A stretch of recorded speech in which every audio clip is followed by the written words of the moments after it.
Israel has launched a series of airstrikes today against the Gaza Strip and killed one of Hamas's top military commanders. This action has been long in the making. It has built up since at least the start of last week, when Hamas launched a series of missile and rocket strikes against Israel. This set the stage for Israel to carry out preemptive attacks, because Israel is going to have an election next year and it doesn't want Hamas to escalate attacks from Gaza on its civilian population, thus performing some sort of atrocity that would affect the voting. What we will see in the days hence is hard to predict.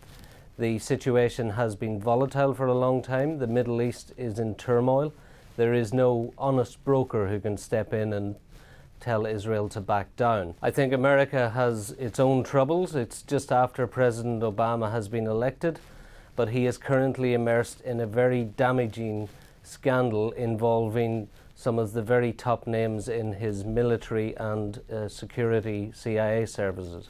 So it's very hard to see President Obama being able to bring the force of argument and American pressure to bear that would be necessary to get Israel to restrain its actions at this time. These attacks do have an effect. People say that when you cut off one snake's head, then 4 or 5 others, Hydra-like, emerge. But they do have an effect. Hamas is not the organization that it was several years ago. It is an organization that has been more restrained and is only now coming out of its shell. So there is a benefit to Israel to being able to do this. It makes Hamas think twice about what it's doing. It makes it question its own operational security, and it makes it weigh up the value of attacks. So they do work, but they're not going to end the problem. Israel has an election coming up. It's going to be an election in which Benjamin Netanyahu is looking to extend his mandate, probably from what is but now around 3 years into 6-7 years. So it's very, very crucial for him.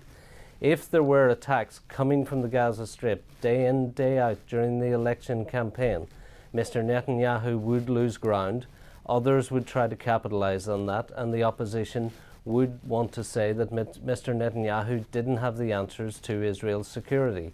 It is his foremost claim that he is the person able to deliver security for Israel. I think we're going to see more attacks. Israel could be prepared to send in a ground invasion. A ground invasion would perform the task of pushing back Hamas, and it would give Israel a cordon of security over the next 3 to 4 months, while internally its politicians go up and down the country campaigning to have a regular, normal election as they do in any other Western democracy.